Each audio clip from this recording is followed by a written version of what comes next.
Hey everyone, welcome to another Avid tutorial. This one is going to cover dealing with media and getting it in and out of Avid. So we've already talked about if you have a pre-existing project where the files for that need to be on your computer for Avid to find them. What we're going to talk about today is importing files and exporting them out of Avid. And let's start by creating a new project. So I'll hit new project, I'm going to give it a name. And I'm going to select the format here, and an important thing to remember is that I have to set the frame rate correctly. Frame rate is harder to change after I've already created a project, and particularly after I've already created media. The resolution, I will have some flexibility to change later. So for instance, something I often do for my offline edit, if I'm going to be working on my laptop, is even if it's a 4K or UHD project, I'll just create it at 1080p because I know that footage is going to be a little easier for my laptop to handle the lower resolution. And the other thing I want to note is what I set as the resolution and frame rate here will affect what options I have available when I'm importing media in terms of how I'm going to transcode it.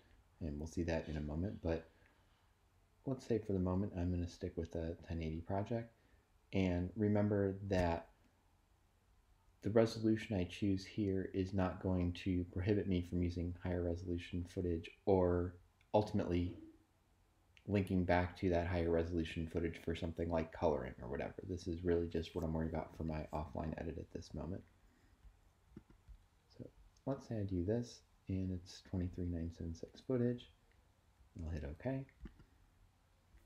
And now you can see that project shows up. It's going to show up in whichever of these I had selected, either my private folder, shared folder, or if I had an external location, it will save it there, whichever one of these was selected when I hit new project. And you can see the default settings for that project are over here. So I'll hit OK. And now we've got this new project. We've got a default bin. Whenever I create a project, it always starts with one bin, which just name the name of the project. And let's start with this. I'm going to call this linked footage. And depending on how big your project is or how much footage you're bringing in, you might need several bins or want several bins for where to put your linked footage, but I'm going to start with this and go in here. And I want to note that there are multiple ways you can bring things into Avid.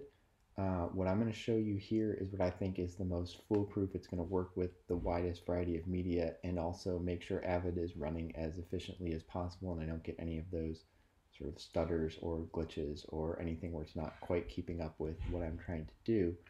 So the way I'm going to show you is the way that I'd recommend you always bring footage in, even though there are other ways that will work and in certain scenarios will work as efficiently and other scenarios will not work as efficiently and in some scenarios won't work at all. This is a good universal way that's always going to work and have things set up the way I want. So I'm going to right click on the bin here and go to input, and you might think you want import media, and I'm actually not going to do that. I'm going to go to the source browser instead, and I'm going to see something very similar to what you would see in Premiere if you go to import media, where I see kind of a list of my files and where things are, and I can go through this and find some footage. And I think what I'm going to look for is I have some raw footage here from the FS7. And you see I'm going to keep drilling down into folders, and I want to get down to where the actual media files themselves are. So in this case, if I shot with the FX7, these are my MXF files that end up down here. And if I want to sort these, so I have a folder here that has all my footage from it, and I'm going to sort it by kind, so I can click on the kind here at the top, and that'll kind of group all the MXF files together, so I could hold down Shift and select all of them if I wanted to. I'd like to keep this pretty quick, so since it's just a demo, I'm just going to bring in 2 clips. Let me just look for 2 short ones here. You can see I can see their runtime over here. So I'm just going to grab 2 of the shorter clips.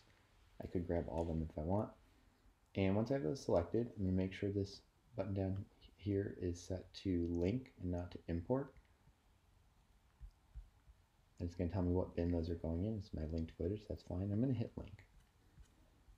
And you can see these show up here immediately. I could now go back here and link some more footage if I wanted to. So I could say, oh, actually there's also this footage here that I wanted to bring in, and I can keep doing this and link however much footage I want. When I'm done with this, I'll just close this. So now you see I have these two clips in the bin, and if you look at the icon here, what you'll see is they have this clip icon and then kind of this little two link chain here. And that's an icon telling me that within Avid these clips are linked. And what linked means is it's essentially treating them just like Premiere does. So I just linked them in. It hasn't created any new media or anything. And so it knows where those clips are, but it's still referencing the original footage. And I can open these up. So if I like double click on this clip, it will show up here. And I can jump through this and see what's here. Okay, it's a short clip. And there's actually not a lot of movement in that one. Let's try this one.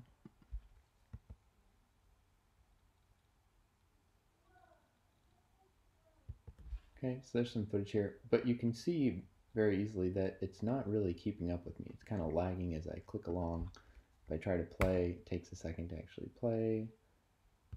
It will let me work with this, but you can already see just with a couple clips in here, it's not really keeping up the way I'd like it to. And the more clips you get in this way, Avid is going to sort of gradually slow down. So I don't really want to work with them like this. So what I'm going to do is convert these into something that Avid is happy working with, and where it creates its own copies of the file and puts them in one of the Avid folders we mentioned, either the OMFI media files, or in this case it's going to go into Avid media files. And then it's going to run very smoothly and efficiently, and I can do all my creative edit with this. And then at the end, if I want to send this over to someone for coloring or something, it still has the information about where the original file is, so it'll relink to that full res original media. I'm not losing anything, just kind of making this work the way that Avid would like to. Now I brought in FS7 media so I could show you one thing that's kind of specific to this media that isn't required, but I would recommend doing just to kind of make your life easier and so you're working with less media. If I open up one of these clips, and here, let's create a sequence.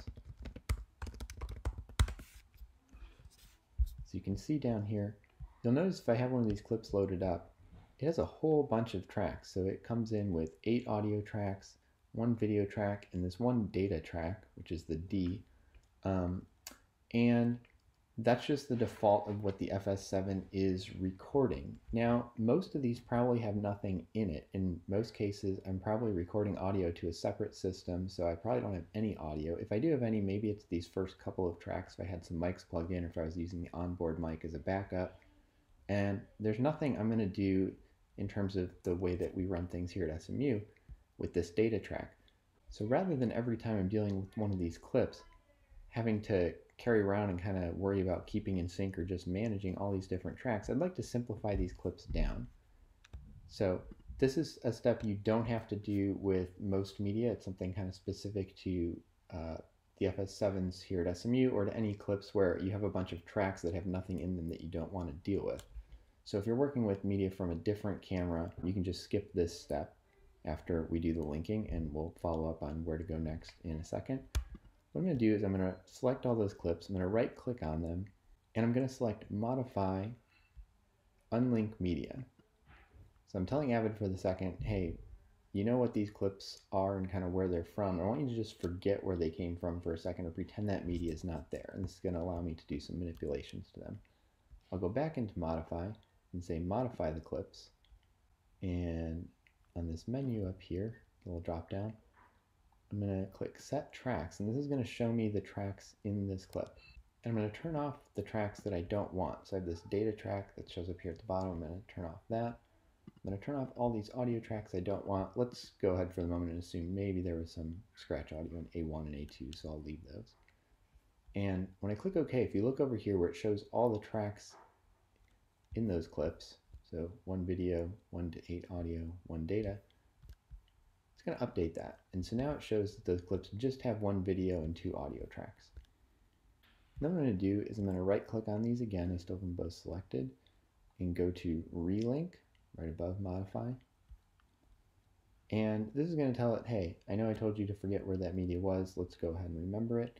And a couple things to check here is under the relink to video format, I'm just going to say any video format because I don't want it to worry about what format the project itself is. I want it to just find those clips because it it knows where their name and ID is. And I'm going to turn off the data track just so it's not worrying about looking for the data track because I'm not using that. Hit OK. Okay, and now these clips are relinked. You can see they show back up there. And so all I just did was, this is a way to kind of simplify these clips down so when I'm working with them in my edit, you'll see now instead of having that whole mess of tracks, most of which were empty, it just got it down to kind of the tracks I actually want to use. So that's a little tip for FS7 media. Okay, so now we're back to the part that I'm going to do for any media. So remember what I originally did was I right-clicked in the bin, said input, source browser. I found the clips I wanted and I linked them. And so they're in here, but they're not working super quickly or efficiently. So I want to get them kind of ready to really edit within Avid.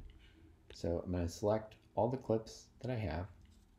I'm going to right-click on them again. There's a lot of right-clicking in here. And I'm going to go to this option for consolidate/transcode and select that. And this is going to give me a screen that looks like this. And up here in the top left, I'm going to select transcode. And let's remember, transcode means I'm going to take whatever form they're in, I'm going to make a copy of them that may be in a different codec. It may not in some cases, but most of the time it will. And it's also going to be Avid media in that Avid folder. So it's going to ask me, hey, where do I want to put this stuff? If I wanted my video and audio on different drives, I could uncheck this and it'll give me choices for both. In this case, I'm just going to put them both on the same. I'm going to select what drive I want. Now, you'll notice I don't select a subfolder or anything because these are always going to go into those Avid folders, in this case into the Avid Media Files folder that's at the root of my drive. If I pull this up here, here's my drive, and right on the root I have this Avid Media Files folder, so they're always going to go in there, and technically inside there they're going to go inside this MXF and then inside this numbered folder. And I'll leave that up. We'll pull this back up in a second and take a look at it. Let's open this folder up. So you can see this has a whole bunch of Avid Media inside it. So I've got that set so I know which drive it's going on to, and again I don't have to worry about the subfolder. There's an option down here for how you want this to process. If you want, basically, if you select application, Avid is going to process these and you kind of won't be able to do anything else in it while that's happening. If you select background process, it'll happen in the background. It'll let you sort of keep doing other things, but it would be slower. If that works, my own personal recommendation is usually this is something I try to arrange for when I have some other work to do, either a different program on my computer or just I'm going to be off my computer doing something else for a while, and I'll just set it to application and walk away and let it run. If I have a large project to do, I'll start this running at night, let it run overnight. When I come back in the morning, it's ready for me to edit with. If you do want to keep working in Avid for some reason, or you already have some clips in that you're working with and you just added some more and want to keep editing, you could select background process and have it run in the background. But I'm going to select application, raster dimensions, I'm just going to leave as the project. Okay, target video resolution. This is where I'm going to select what codec I want that video transcoded into. And you'll see I have a bunch of options, but these do depend on what the format of my project is. So remember, this is an HD, like 1080p 23976 project. So for instance, on the DNX HD options, I know in that format I'm going to get options for 36, 80, 115, 175, 175x. If my frame rate was different, I would get different options here. If my dimensions were different, so if this was a UHD or 4K project or a standard def project, anything other than 1080p, I would have some different options here for codecs. So if it was a 4K or UHD project, I would have the DNX HR options instead of DNX HD, so it's a different codec format. So I have some different choices here. As we've talked about in class, for this sort of creative editing stage where I'm looking for an intermediate codec, I'm really looking in the DNX HD or DNX HR or Apple ProRes family. That's what those things are designed to do. And for this sort of offline creative edit, where I'm just trying to figure out how to put together the project, I'm not worried about having this footage at maximum quality for visual effects work or for color grading or anything. I usually opt for fairly small files so that I can fit more of them on, and I'm not worried about using these files in the end because I'm going to go through a color grade anyway with the original footage. So in this case, I would probably just go with DNx HD 36. If you were finishing in Avid, like I'm not going back anywhere else for coloring, I'm not going out for sound design or anything like that, then maybe I would opt for a higher bitrate thing. If I do DNx HD 175X or Apple ProRes HQ, I mean, those are both finishing quality codecs. I'm not going to see any sort of loss of quality or degradation, other than the fact that I'm starting with UHD footage and I'm working in a 1080 project, so there'll obviously be some loss of resolution there. Okay, but this is not Electron codec, so this is where you select your codec. I'm going to go DNx HD 36 full frame, and hopefully my audio is already at the right project format. I'm going to check these just to make sure if there is any audio in there that happened to be at the wrong format, it's going to convert it to the project so that everything is in the same project format. Same thing here. I'm going to convert this to the project frame rate if it's at a different frame rate. Hopefully it is at the project frame rate to start with, because I should have thought about that when I created my project, that it's set to work with the type of media I'm mainly going to be using. But if you have media that's in different frame rates that you're bringing to the same project, maybe it's a documentary and you have some footage you shot and then some found footage that you're using or some licensed footage, and some of that might be in different frame rates. I can do either of these. Avid will let me work with the footage in different frame rates.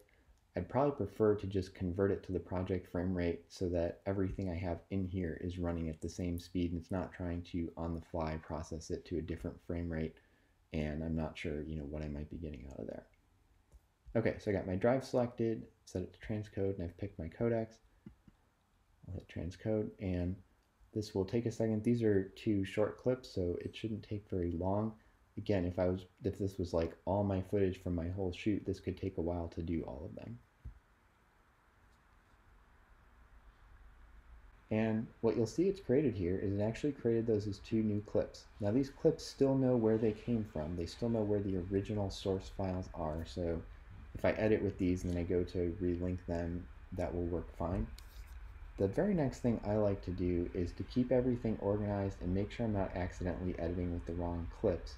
Now I do have a clue here that these ones just look like Avid media with the film frame, and these ones have this little chain link icon, so it tells me which ones were linked and which ones are my new transcoded ones, but I'd rather not have all that in the same place, kind of having duplicates of everything in this bin.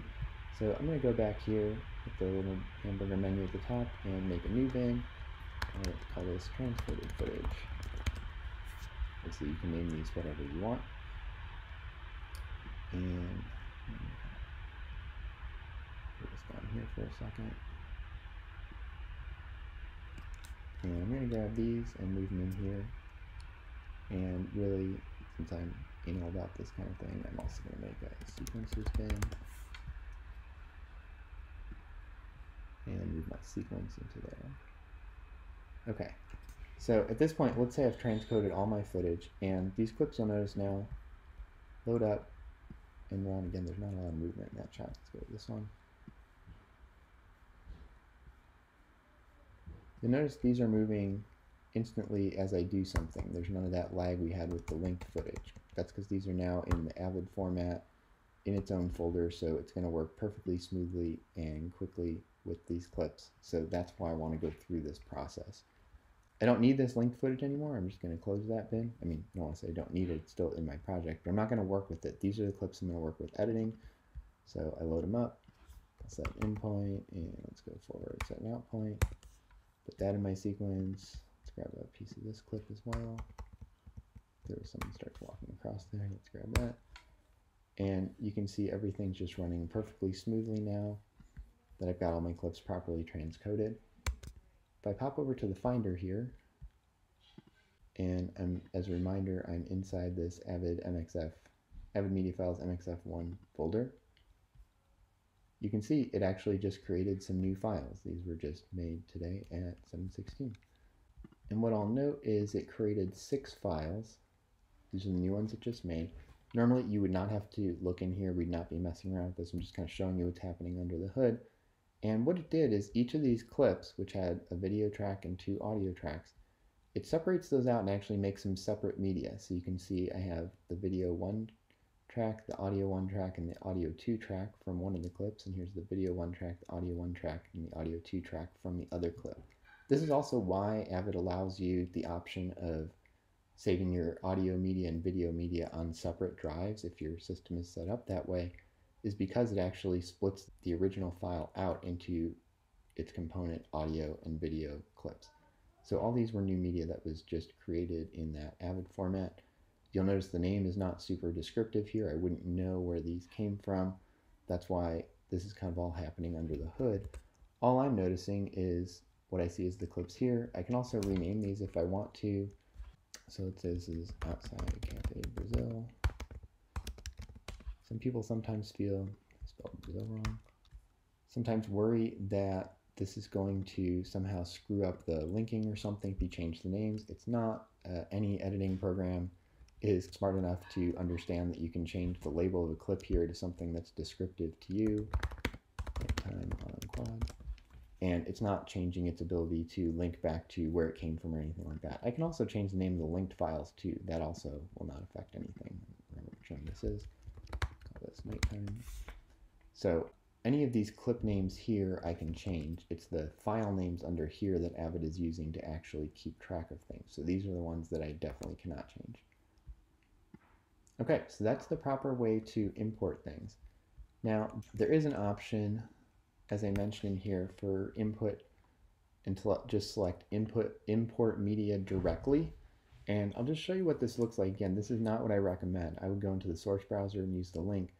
Other than if you're doing audio. If you're dealing with audio clips, you can get away with just doing import media, and it's a little bit faster and cleaner. So I would select where these files are. I think I had some audio from that same project. Okay, so I could like grab a WAV file.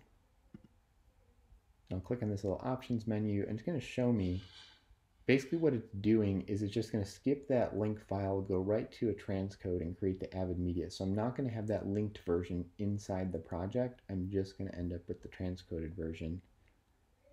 And it's asking me what drive I want it to go to. I'm going to keep it all in the same drive.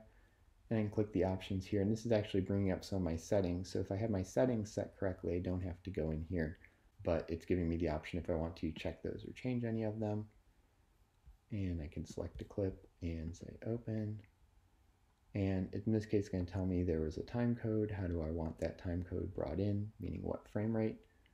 And I'm just going to hope that my audio person had the time code running the same speed as our project time code. It doesn't really matter. It's not changing the audio. It's just dealing with how the time code was set. And I'll say that's fine. And you can see right away it's creating MXF footage. So two downsides to this. One is that I don't get that sort of linked original clip in here. I'm sort of skipping that step, and this is all I have now is that transcoded file. So it becomes a little dicier if things go wrong getting it reconnected to the original footage. The other thing is, you notice as soon as I selected some files and hit OK, is it does the transcode right then. So if I was bringing files out of multiple different folder locations, I kind of have to wait between each one, whereas with linking, I can link everything in at once and then transcode it all at once. But this shows up. You can see it's here. I'm playing, and you can see there's audio levels going here. I'm not recording what is on this audio track for this lecture, but that clip shows up here, and that's now footage I could work with as well. In fact, let's throw a little bit of it into our sequence, and let's get a couple more tracks going. And I'll just lay some of that in there. That was a longer clip than I wanted. So if I turn on the waveform, you can see there is something in that audio track. It does look like there was, in fact, no audio in my Avid or in my FS7 audio tracks up here. Okay, so that is the process of bringing things in. Right-click, input, source browser, select your footage, hit link. It's going to show up, and then once it's been selected, I'm going to highlight it, right-click, consolidate transcode, make sure you're on transcode, set your drive, set your codec, hit transcode, and that'll give you the versions of the clips that then you're going to work with. So again, once I've transcoded these, I'm just going to kind of leave this folder alone, and I'm going to focus on the footage that has been transcoded. And I can move this into obviously different folders, organize it by scene or location or whatever my structure is going to be. So that's the import side of things. Now let's say my sequence is done here and I'm ready to get it out of Avid. I'm going to set an in and out point. That's not technically required. I'll show you where it matters if you've done that or not.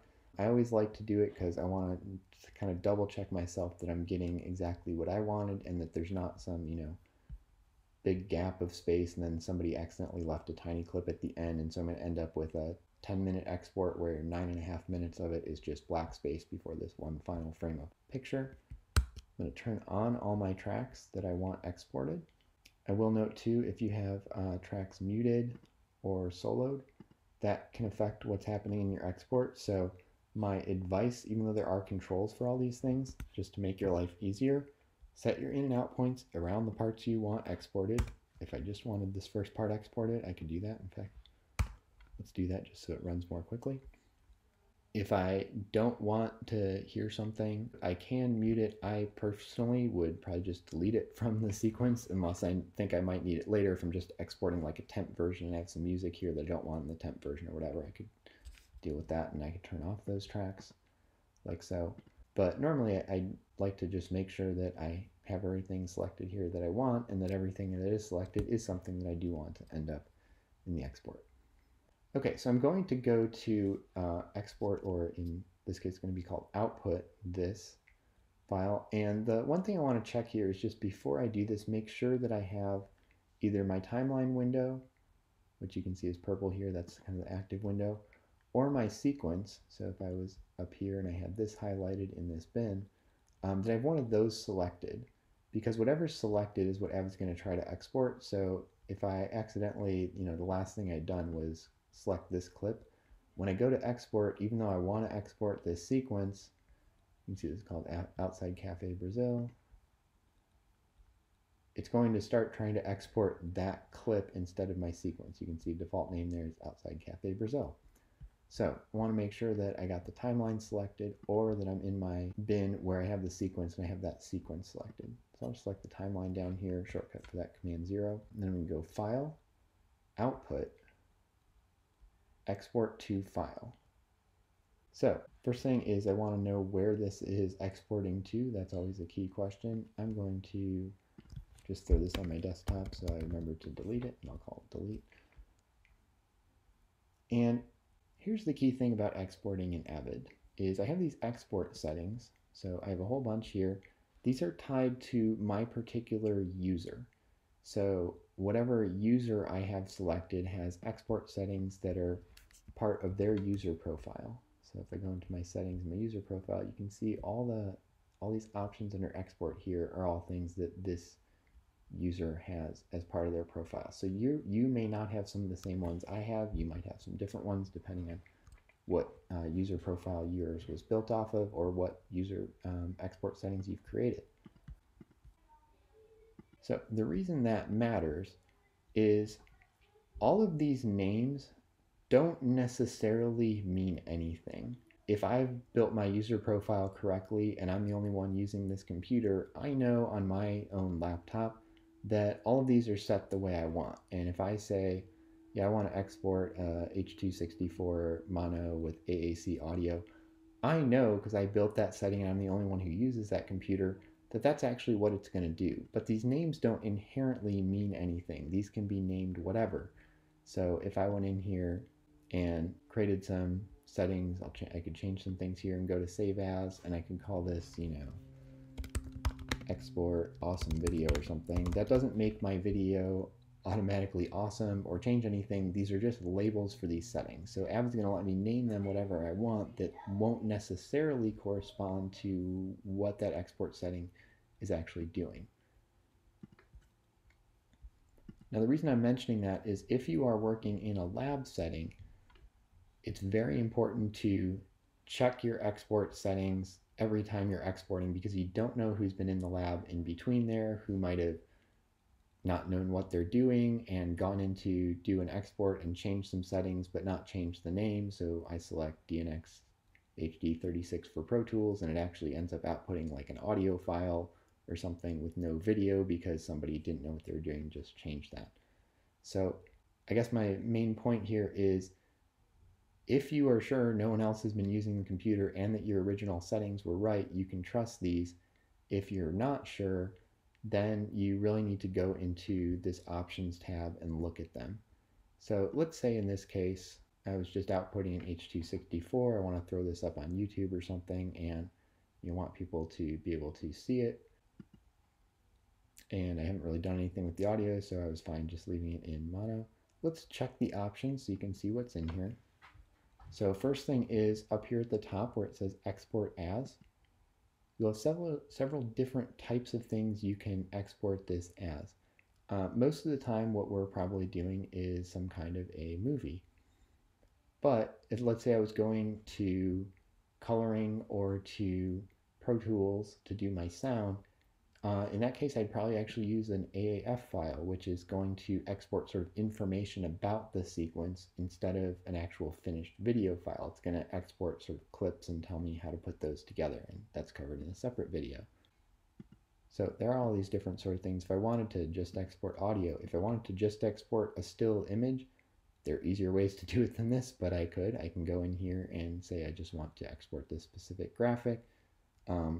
There's other sorts of sequences down here, these MXF OP1 or OP1As if I actually want to export Avid media. So I want to export a file that somebody else could throw in their Avid media files folder and work with that sequence. And that's what these are. That is not a recommended way to do that, but it does work.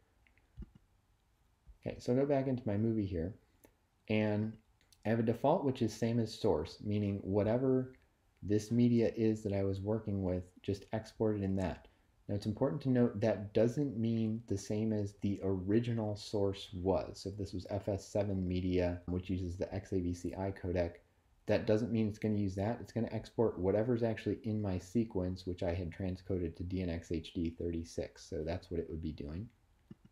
Or I could hit custom and select in the format options what I want that to be. So I can go into settings and select my codec, and I have several options here, and a lot of these are families. So if I went into the DNxHD codec family, you can see I have a whole bunch of options for that if I want to change the quality or the frame rate.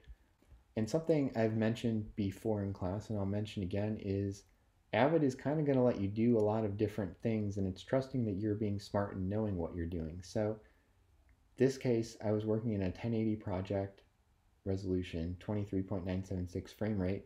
So I would like to look in this category of 1080p 23976 and maybe do it to one of these.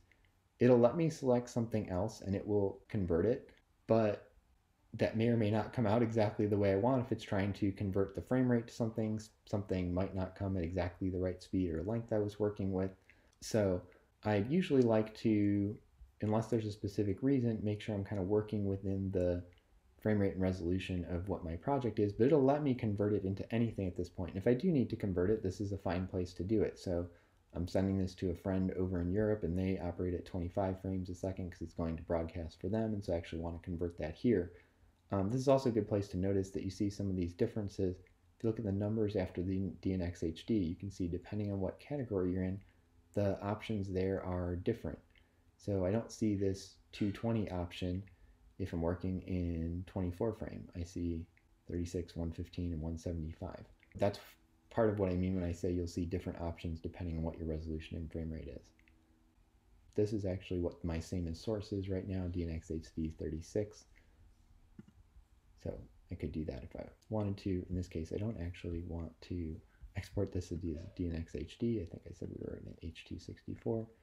I'm going to do that, and I have some different settings, and you'll notice that for all of these, depending on which codec you're in, there will be different things you can control or can't control about those. If I want to keep my H.264 at a certain file size, I could restrict the data rate if I want. If I want absolute maximum quality, I can do a multipass. I will note if you do that, just so it doesn't freak anybody out, what it looks like will happen if I do multipass in Avid is you'll see a little status bar kind of going up, and it looks like it's getting finished, and then it'll look like it restarts. And it doesn't mean it's caught in a loop. It doesn't mean it's glitching. It's just, instead of showing you the progress of the entire export, it shows you the progress of each pass. So it looks like it's getting finished, and then it goes back and does another pass and kind of starts over. It can be a little surprising in the interface and confusing if you think it's just stuck, like, wait, I thought it was almost done and now it's back lower than it was before. I want to do this one just quickly, so I'm going to go to a faster encode there. Same thing for my audio. I have settings here that I can change. In this case, it was just mono. Prepare for internet streaming just has to do with kind of the way it puts the headers and some of the metadata in to get it ready to go. I don't care about that here. I'll just turn that off. I can say if I want video and audio, just video or just audio. I have some options down here if I need to change the frame size or something. If I want to change the audio format of what it is, like in this case, I'm just exporting mono, so I can select that. And I want to mention these up here. The use marks means the in and out points. So if I have that selected, it's just going to output from my in point to my out point. I always like to leave that selected because, like I said, I'm going to double check myself and make sure I set an in and out of where I actually want to export. If I turn this off, it will just export the whole sequence regardless of where the in and outs are. Use selected tracks and include inactive audio tracks has to do with if these tracks were turned off or if they were muted, what will happen with those. And finally, enable mask margins would be if I had, this is 16:9 footage, if I actually wanted to export it at 235 or something and mask out those top and bottom. That's something I could have set in my project settings, and this is going to say, do I actually include those in the export or not? Okay, so let's say I got all that fixed. I know where it's going. I checked my name. Then I just hit save, and it's going to export that sequence. This should be very quick because it's a very short sequence. And now if I go on my desktop, there's my sequence. It is exported. You can see it just exported the first part of that sequence because I had that in and out point set. So it didn't get to this part here at the end where that nighttime shot was because I had it set to use the in and out marks. And that's the basics of exporting. So if you got all that, we're good. I'm going to run back to the beginning and create a different project that's at a UHD resolution. So let's say I was working with FS7 or red footage, and just kind of show you where the one place where that's going to look different. The process is still the same, but where you'll have some different options on your codecs. So I'm going to Command-Shift-W to close the project. And let's make another new project and call this temp UHD. And let's make that as a 23976. Quick reminder that UHD and 4K are technically different. They have a little bit different resolution. If you're working in true 4K, you just want to make sure you know what your sort of aspect ratio was, so you select the right option for these. These ones that say DCI are things that are designed for a DCP. You can work in any of these and ultimately sort of scale or reformat things appropriately to fit wherever you need to end up. That's something I usually worry about in the coloring phase. It is more convenient if you make sure these just match up with however you actually shot the footage. So if you shot it at 4096 by 2160, then that's what you would select. You'll notice that's slightly different than UHD, which is 3840 by 2160.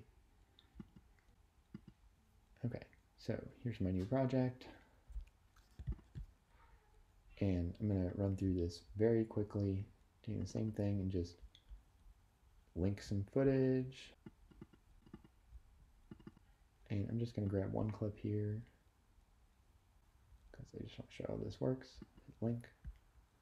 I normally would actually go through the same process here of unlinking the data track and the audio tracks and relinking this, but we're just going to leave this because the main thing I want to demonstrate is when I go into the transcode options here. So transcode, make sure that drive selected. You may or may not recall what my options were when I was in an HD project, but hopefully you notice that their list here looks a little bit different. So I have some different choices here because I'm in a different resolution project. Again, for my offline edit, my sort of go-to here would be DNxHRLB, which stands for low bandwidth. It's kind of like these are the smallest files. And I do want to note, some people worry about like, oh, I don't want to transcode this to something lower resolution. My footage is going to look terrible or something. And I think it's important to recognize that all of these look really good and they're perfectly fine for doing your offline edit. And again, I'm always going to have the option to relink back to the original full resolution, full original media quality footage for doing a color grade or visual effects or a final output or anything like that. When I'm doing my creative edit, I really just need to see the footage well enough to make decisions about the story and what shots should go in what order and things like that. But these look good. It's not like I'm dealing with some crappy version. So this is really the lowest resolution option I'm going to be able to do, this low bandwidth version. And let me do a quick transcode on this, and what you're going to see, take a second to do it. Okay, here's my transcoded clip. Not very interesting footage. This looks perfectly fine. It's not like I'm seeing blockiness or graininess or something like that. And just to compare that, it's a little hard to tell sometimes with log footage because it looks so fat to start with. Here's the original clip. And it runs, it's a little bit delayed because it's trying to deal with that original media instead of Avid media. Those are going to look the same to your eye when you're editing on your laptop or computer screen or whatever. If I did blow these up to like a big theater screen, I could tell the difference. If you zoom way in on these, you can see a little bit of difference in the fine detail. Probably if I went in and looked at the mesh of these chairs, you could see the difference. But all of these look fine, and that's why I usually just go with my smallest file for my offline edit because it keeps my media more manageable, it doesn't fill up my drives as quick, and when I'm looking at it in a window this size or even full screening it like this, it's going to look just as good and I can make all the decisions I need to without taking up all that extra space. So you can opt for whichever sizes you want, but you're not really gaining much quality for your offline edit by choosing the higher quality versions or the higher bandwidth versions when you do your transcode.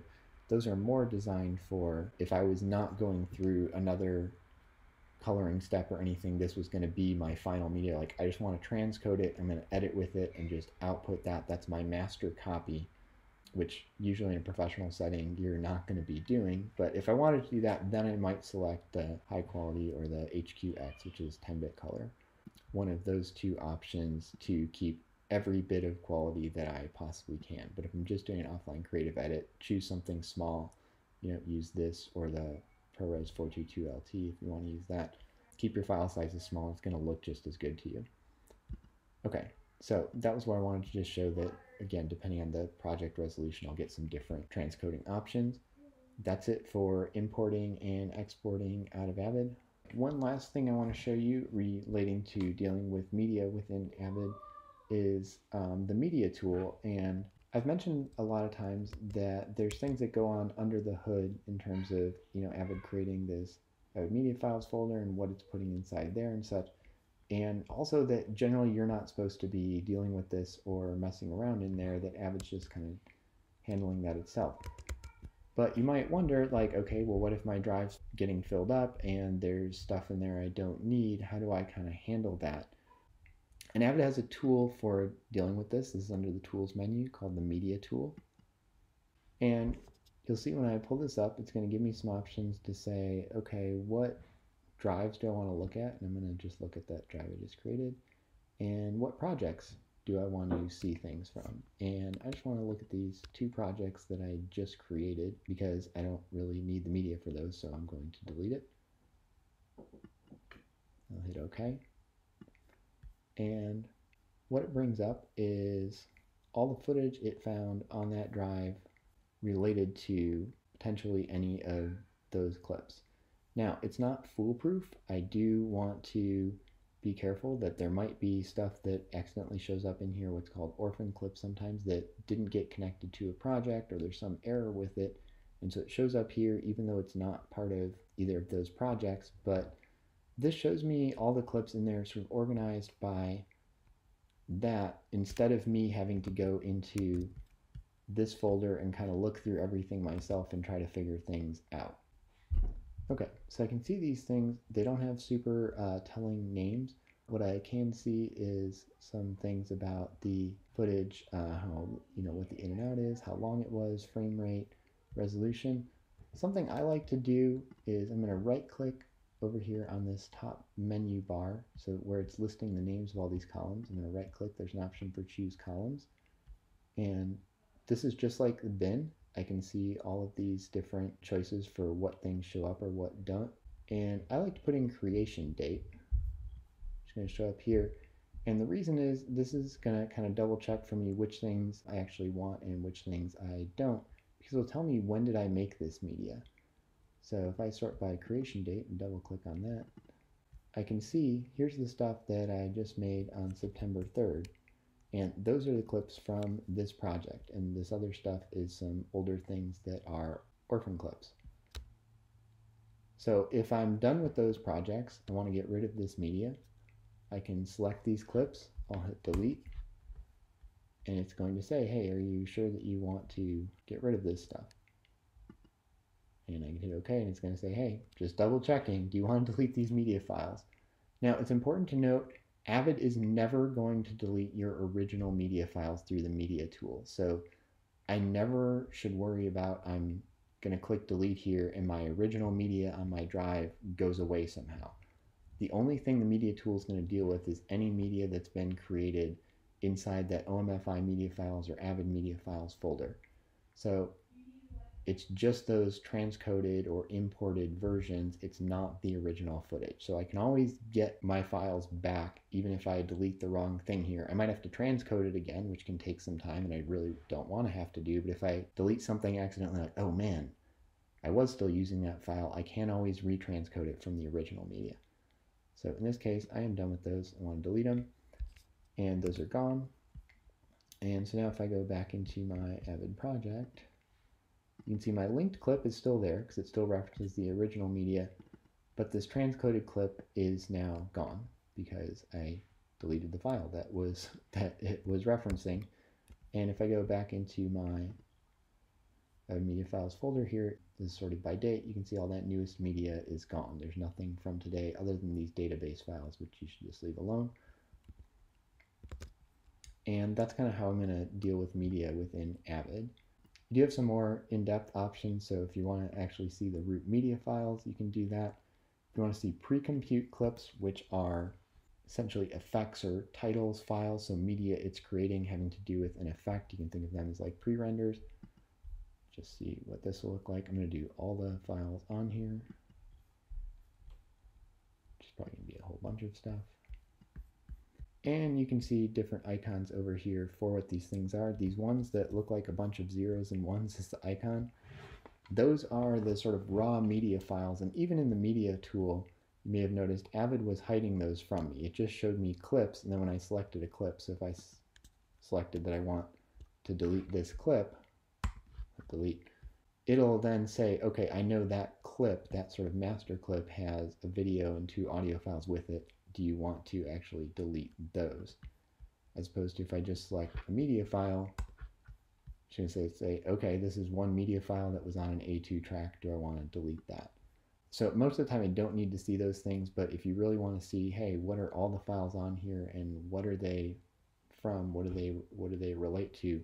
I can use the media tool to do that. And so it's going to show me all my master clips. It's going to show me all my media files. There's another master clip. All of those things that will show up here, and this is where I can go and delete and manage things that way. That is the recommended way to deal with cleaning media off your drive, not going in here and starting deleting files. Even if I know I'm like, okay, whatever I did on August 13th, I'm done with that project. Let me just select all those and delete it. I can do that. Avid will update these databases and make it work, but it's really not designed to work that way, and that's also a very, very dangerous way to start working, so I do not recommend that. Media tool is the way to do it, and Avid will be happy. It'll get all its databases updated correctly, and everything will work smoothly. That's the way it's designed for you to access clearing out old media if you need to do that. Also, hard drive space is cheap, so honestly, I just usually have a separate drive for each project. I keep a copy of the original media for the project. Obviously, I keep copies of the original media in multiple places, but I keep a copy of that there. And I keep a copy of all the Avid media files there for that project, and then if I ever need to go back to it, I just plug in that drive and I have everything. So I usually don't spend a lot of time in the media tool getting rid of stuff, but you can. One other thing I will note with the media tool that usually you don't need to do, but occasionally there are times when it's handy to be able to, is I see all my master clips here, and in fact, let's close out of there, and I just want to see my master clips. I don't want to see all this sub-media files. So now we got a little nicer view that's not clogged up with all the media files. Let's say that this clip from another project I wanted in this project. I can open it up in the media tool and just drag it from there into my project. And now I have access to that footage as well, because it's just referencing those Avid media files. It works fine. So that's actually, if you need to move clips from one project to another, one thing you can always do is just put a copy of that clip into a bin, copy that bin file into the new project, and you can work with it that way. But if I'm in the middle of a project and I don't want to have to go into another project, find that clip, create a bin, copy that bin, put it into the new project, I can just use my media tool, and any clips that are anywhere on any of my connected drives will show up here, and all I have to do is kind of treat this like another bin and just drag those into whatever bin I want to use them in. So if I want this clip too, I can drag that in, and you can see it's just that easy. Now these clips are ready to go and working with this new project. And that is it on Avid Media, Import, Export, Media Tool, and all that good stuff. Hope that was helpful, and you now should be ready to bring media into your project, export it out of your project, and delete it or move things around if you need to.